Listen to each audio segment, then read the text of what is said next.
Oi pessoal, meu nome é Álvaro e não se esqueçam, vamos estudar Jung. Bom pessoal, o vídeo anterior que eu falei sobre alguns problemas, né, no que diz respeito à transmissão da psicologia junguiana, a falar sobre Jung, né, e não a pensar com Jung, a investigar com Jung, já que a psicologia do Jung é um convite ao confronto com o inconsciente, né. Eu falei que isso gera um obstáculo epistemológico do tipo intelectualista. É por isso que as pessoas, por verem a abstração no que diz respeito à produção epistêmica dos conceitos da psicologia do Jung, como se o Jung fosse um filósofo, um epistemólogo, um teórico da ciência, né? Afinal de contas, Jung não é Kant, e a gente não deve entender o inconsciente numa perspectiva simplesmente kantiana, em que vai tentar conciliar dois aspectos da tradição filosófica do Ocidente, que é o racionalismo e o empirismo, né?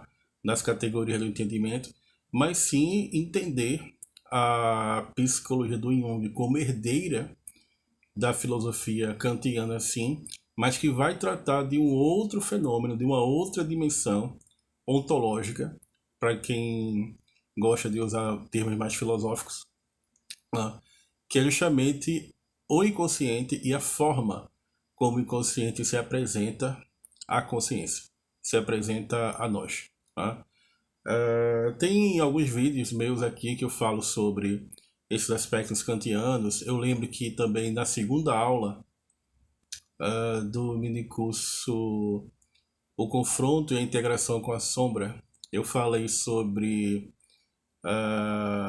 justamente como é que o Jung vai, por meio da, do conceito de arquétipo, que não é um conceito filosófico, tá? É um vazio em si mesmo que o Jung vai descobrir na clínica, por meio da experiência, como uma forma de olhar para o fenômeno e para os fenômenos, agrupando empiricamente e clinicamente as imagens desse fenômeno, sem necessariamente interrogar o que esses fenômenos representam em si mesmos. É lógico que isso me parece soar bastante kantiano, tá? Mas o Jung vai dar uma resposta, que a meu ver é uma resposta muito segura no contexto da psicologia. Porque uma vez que o arquétipo é anterior ao indivíduo, né, de algum modo ele prepara, ele predispõe o indivíduo a perceber o mundo e agir em relação ao mundo a partir de determinados padrões psicológicos que são herdados na filogênese, na história da espécie humana, ou seja, respostas comportamentais tipicamente humanas a situações tipicamente humanas. Tá? Que dessa forma o Jung vai resolver empiricamente um problema que, do ponto de vista medieval, seria um problema dos universais, mas que na bifurcação kantiana, vamos dizer assim, na dialética kantiana, dialética transcendental, você vai entender como sendo os juízos a priori e os juízos apodíticos, vamos dizer assim, né? Ou seja, os juízos sintéticos e os juízos a priori, né? No Jung, esse problema não existe, tá, gente? Por quê? Porque Jung parte de um outro pressuposto, que não é o método filosófico em si, não é uma abstração escolástica em si, ou não é uma tentativa de resolução de um problema gnoseológico, de um problema de teoria do conhecimento em matéria kantiana. Né? O que o Jung faz é um mergulho muito mais direto em relação ao inconsciente, no que diz respeito a estar face a face com a experiência. E aí o símbolo deixa de ser uma metáfora e se torna também como parte dessa empiria. O símbolo é empírico, os sonhos são empíricos. Inclusive existem trabalhos laboratoriais de PET scan, existem trabalhos neuropsicológicos, neuropsíquicos, neurológicos, no que diz respeito à pesquisa com os sonhos, por exemplo. Tá? O Nicoleles, o Siddhartha Ribeiro, etc., são pessoas que fazem esse tipo de pesquisa. Por quê? Porque é empírico, é condicionado por uma atitude empírica.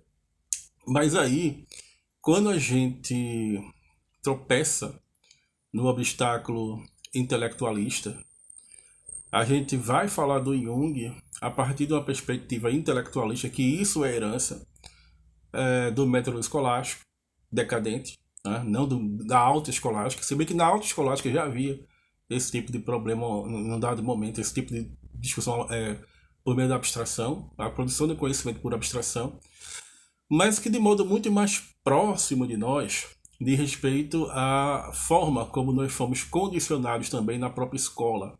Então aqui a palavra escola vem de escola, que é escolástico, né? E tem um significado muito bonito, né? Que é lazer, você aprender as coisas ao mesmo tempo em que você descobre o mundo, né? E ele é necessário que haja tempo para descobrir o mundo, para a descoberta do mundo. Né? A gente pode entender muito bem a nossa investigação no sentido de um lazer, não de um lazer capitalista, ligado a consumo, etc., mas ligado a tempo, mas sim ao lazer como uma espécie de possibilidade de sonhar também. Tá? A possibilidade de sonhar que funda, inclusive, tanto o método bacheladiano, o direito de sonhar, quanto a própria clínica junguiana. Né? Então, se a gente tropeça no obstáculo intelectualista, o que é que as pessoas vão dizer? O Jung é muito difícil, eu não consigo entender Jung. Porque nós temos uma forma de ensinar Jung, de falar do Jung, que ocorre de uma certa maneira. Né? Muitas vezes tropeçando no obstáculo intelectualista. Né? E também, muitas vezes, um outro tipo de obstáculo epistemológico, que também diz respeito à dificuldade de transmitir a psicologia do Jung, é o obstáculo epistemológico substancialista. Ou seja, tratar relações como se substâncias fossem, né? Ou seja, como se essências fossem, essência no sentido filosófico, ou usia no sentido também filosófico, no sentido, por exemplo, grego, né? De uma substância que existe por si, que existe radicalmente enquanto singularidade e se relaciona com a sua acidentalidade, ou seja, com os seus acidentes, que não existem por si mesmo, mas só existem na substância, que só existe por singularidade. Né? A gente tem uma tendência a querer entender as coisas dessa forma, mas quando a gente fala, por exemplo, o inconsciente, o inconsciente coletivo ou inconsciente, a gente está substantivizando algo que não é uma substância. Né? Algo que é muito mais uma relação simbólica com a consciência. Então isso também é um tipo de obstáculo epistemológico.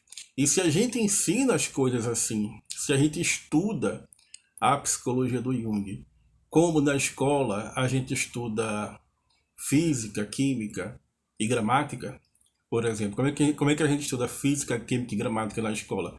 Primeiro a gente vai estudar as definições, o que é velocidade, o que é aceleração, quais são as relações matemáticas entre velocidade e aceleração, o que significa variação de espaço, né? O que é uma potência elétrica, o que é um resistor, o que são resistores em paralelo, né? Ou então a gente vai estudar a gramática e vai aprender a declinar verbos, por exemplo. A gente vai tentar decorar estruturas frasais para aplicá-las posteriormente ao discurso normalmente culto, consolidado como culto. Se a gente vai estudar Jung dessa forma, é lógico, gente, que vai acontecer problemas de transmissão de conhecimento. É lógico que as pessoas vão achar o Jung difícil, abstrato, separado da realidade, né? Separado da vida mesma. Né?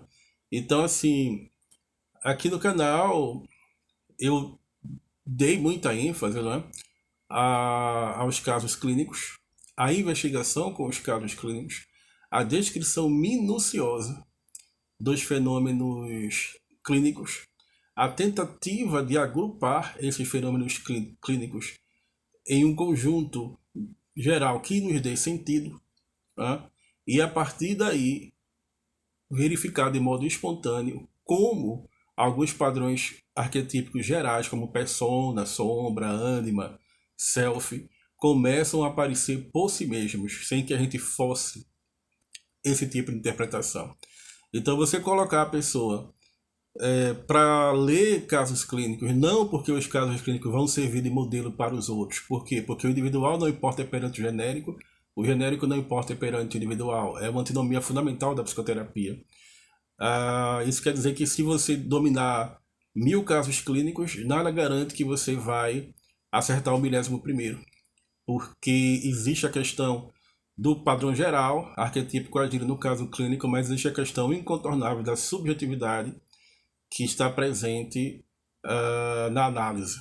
E cada subjetividade, por definição, é única, é algo que pertence ao sujeito, senão a gente não poderia falar sequer em processo de individuação, por exemplo. É lógico que o processo subjetivo, de certo modo, é um recorte da objetividade. A gente pode falar de subjetividade de modo objetivo. Afinal de contas, psicologia fala em subjetividade, aquilo que pertence ao sujeito, e não em subjetivismos. As perspectivas subjetivistas em psicologia são muito pobres, né? A psicologia é uma ciência que lida com regularidades. Embora o indivíduo seja, evidentemente, uma irregularidade do tipo relativo. Mas é possível, por meio da prática da antinomia fundamental, respeitando o geral, respeitando o geral, ou seja, o genérico, respeitando o individual, a gente tecer nesse confronto dialético a análise junguiana. Tá? Então, assim, muitas vezes a gente fala do Jung tropeçando ou estudo Jung, né? Tropeçando em obstáculos epistêmicos, que são obstáculos intelectualistas, substancialistas, e a gente não percebe, pelo menos eu tento aqui com o canal, embora muitas vezes a gente caia assim numa linguagem do tipo culta, ou do tipo abstrato, do tipo erudita, né? Mas eu tento sempre enfatizar o aspecto do confronto com o inconsciente, o aspecto do trabalho com as imagens do inconsciente, a imaginação ativa, os sonhos, tá? O mergulho nas profundezas, né? O diálogo com o espírito das profundezas, que o Jung encontra no livro vermelho, tá? O estudo da sincronicidade, o estudo de psicopatologias e, principalmente, o estudo de casos clínicos reais. Tá? Então, eu creio que se a gente perceber isso, como um membro aqui do canal, que foi o Urica Morales, percebeu que já era intenção minha, não é à toa que o primeiro minicurso da história do canal foi um minicurso inteiro formado por casos clínicos, 10 casos clínicos. E eu fiz de propósito que fosse assim, porque tudo mais que eu falaria depois do canal seria com esse espírito investigativo de casos clínicos. Ele ter percebido isso. E muitas pessoas percebem que aqui no canal eu procuro aplicar ao canal o próprio método Jung. Tá? Eu procuro, por mais que haja centenas de vídeos, mais de 400 vídeos, e as coisas possam parecer bastante complexas, e há uma circunambulácio nas 30 playlists do canal, e as coisas dialogam entre si de modo a não apenas ser, mas interser, ou seja, por modo de uma interdependência dos fenômenos. Tá? E é por isso que a gente fala em psicologia complexa. Por quê? Porque o complexo é justamente aquilo que respeita as diferenças entre as subjetividades, mas ao mesmo tempo apresenta essas diferenças como uma tensão dialética viva, em que os opostos e os paradoxos são sustentados pela consciência do sujeito investigador, pesquisador, cientista, e também evidentemente, pelo paciente em seu próprio processo analítico. Tá? Lembrando que a obra do Jung é uma obra bastante polissêmica que vai envolver ciência, arte, espiritualidade, religião, tá? E uma hermenêutica simbólica para que a gente possa entender e compreender os fenômenos. Então, é isso, pessoal. Muito obrigado e não se esqueçam, vamos estudar Jung.